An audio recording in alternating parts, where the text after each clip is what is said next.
Boston Love, Dave Chudowski and his hand, and Jason Fraser, who is in for Holly Strano.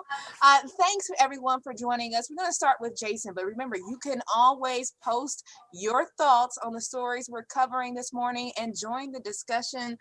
Bring your cup of coffee. We love talking with you. And also just let us know your name and where you are watching from. But we start with Jason before he has to head off to WTAM to give them their weather report.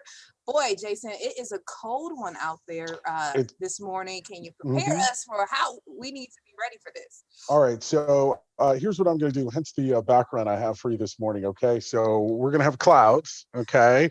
And I'm going to give you something to look forward to, okay? Not rainbows today, but we are going to eventually see some sunshine tomorrow. A few of us are going to see a few lake effect flurries today, especially those of you on the east side, primary snow belt. It is going to be chilly today, so definitely going to be hot cocoa weather or some tea or some hot coffee today, because we're going to see temperatures really top out today in the upper 20s, and it's all because of that north wind. So it's Northeast Ohio, friends. It's the end of January, and I mean, what do you expect? It's not Florida. I hate to say it, but I was hoping that we could do one day where we could reach 70 degrees like we did last January. But yeah, it's just unfortunately the upper levels aren't really lining up for us to do that. So definitely jacket weather today, definitely glove weather as well today. Hey, Jason. Yeah, Jasmine would say it's coat weather. I was going to say it's coat, not jacket. It's coat weather.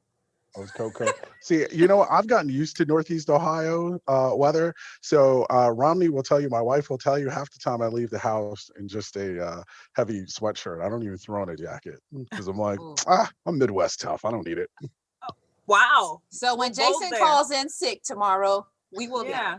All righty. Thank you, Jason. Okay, so a number of you have already started chiming in on the discussion for this morning, which is the changes in the curfew. And I'm hearing Lawrence T. Kerrigan. Here's what he has to say, everybody. Listen to this. He says, I'm an adult, so I've never had a curfew. But as we know, we are under that curfew here in Ohio for COVID-19, and there could be some potential changes, Dave, because of the lowering of the case numbers that we've been seeing. So what's those changes that we could see if we continue to see those low cases? Yeah, well, this is weird, Danielle, because you're right over there, but for some reason there's a delay of some sort, which is not happening on the really? post-game show. Yeah, so anyway, all right, well, here's what you need to know. We are so distracted today. No. Coat. Yes. That curfew comment just really threw me for a loop. Hey, congratulations, dude. I mean, you can also eat ice cream for breakfast. Good for you, man. Oh my gosh. Oh. This one is off the rails. Go ahead. Go ahead. I'm sorry. We're having fun this morning. Austin, are you sure you're done? You want me to move on? I'm done, man. I wasn't saying anything. I was just laughing. All right. Well, here you go. Right now, bars and restaurants, as you know, must close to customers for dine-in between 10 and 5 a.m., right? But if the COVID-related hospitalizations drop below 3,500 for 7 straight days, the Ohio Department of Health says they can stay open until 11 p.m. So that's another hour, which is a big deal. Now, that could happen as early as Thursday, right? Now, the 11 to 5 curfew would be in place for at least 2 weeks. If hospitalizations drop below 3,000, well, then the curfew then would be extended to midnight for at least 2 weeks. So then that would be another 2 hours. Now, here's the number so many business owners will be looking for. If hospitalizations drop below 2,500 for 7 consecutive days, the Ohio Department of Health would recommend lifting the curfew. So it's all about the numbers. Yeah, we were under 3,000 yesterday too. And Sarah, she chimes in and says all of Florida schools are open. Well, we have everything open and doing just fine. So I guess Sarah is chiming in from Florida. And Jasmine, you talked to some restaurant owners who are looking like, hey, this closing down at 10 p.m. hasn't been the business for us. What are they thinking about this potential change in the curfew? Yeah, so I got a chance to speak to a few yesterday, and they are really excited. Granted, it's only an hour, but that's an hour worth of business. That is more tables that you can seat people.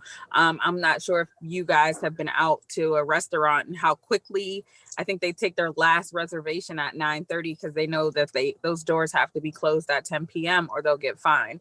So we got a chance to speak to a woman at Blue Point yesterday, and she just says she's pretty much excited about this new change. And if this does happen, this extended curfew does happen, this will up their business, quite substantially, so I think it's a good thing. A lot of people, even the comment that we just heard, I never had a curfew before, but it's like, just in order to keep people safe, this curfew was set, so we were all on a curfew. Granted, some of us may never have had a curfew. I know that I did. So when my mom told me, like, yeah, you could stay out longer today, it was like, it felt good. It felt like you did something good. Like, if you clean your room and make sure you do good in school, you can, you can stay out a little later. So, but if you don't do what you're supposed to do, you got to come in even earlier. So hopefully, fingers crossed, we can get that extension.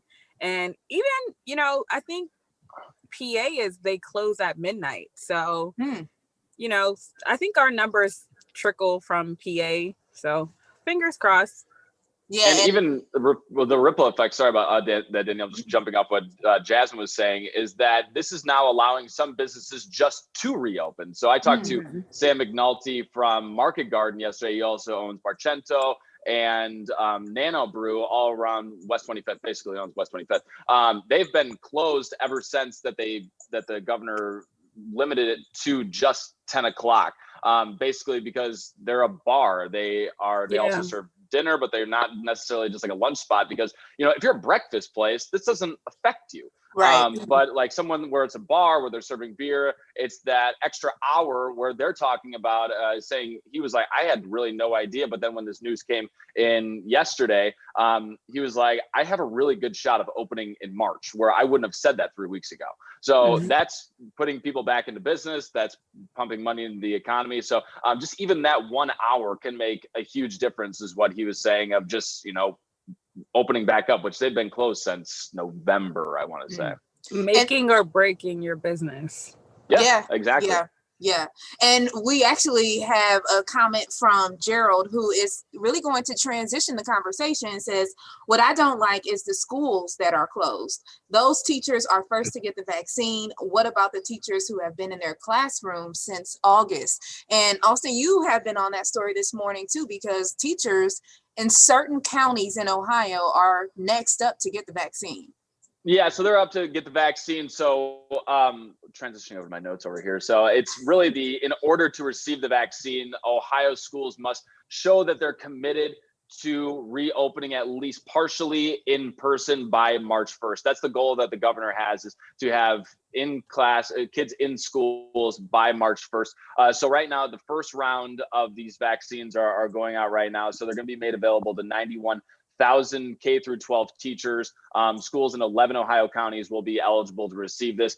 Cleveland public schools are not in this first round, just to make that clear, but some Northeast Ohio schools are, including Summit and Medina County. I think it's like 158 schools in both those counties will be receiving vaccines, where it's the teachers that will be receiving vaccines. But Cincinnati public schools are going to start getting these vaccines on Thursday, and kind of due to the scarcity of the vaccine, it's going to take a process. This has been a little harder process than I think a lot of people were intending, just because of the scarcity of vaccines. But again, the goal is to have these teachers, and at least in the first round, administered by the end of February. So 91,000 teachers K through 12 in Ohio, 11 Ohio counties will start to receive this. The earliest is Thursday, and then really the big push is next week. Now, Heather Lynn, she chimes in and says, my boys were just picked up by a maskless bus driver. This is why we are where we are. So yeah, and And Shayla, we do want to send our sympathies to you. She says that her mother was had just tested positive for COVID-19. So we do want to hope that she is able to recover and do well. She's in our thoughts and prayers. And so, and Quentin Davis, why not Cleveland in terms of the teachers being able to get that vaccine. So remember, Cleveland has been remote pretty much since they were out last March, and they've been remote all year. So again, you can continue to comment and chime in on the stories that we're covering this morning, and let us know your thoughts about the vaccine and the rollout, as well as that curfew that has the potential changes. Thanks so much for joining us today on this edition of On the Go Post Show. We'll see you tomorrow morning starting at 4:30 on Go. Bye-bye. Bye.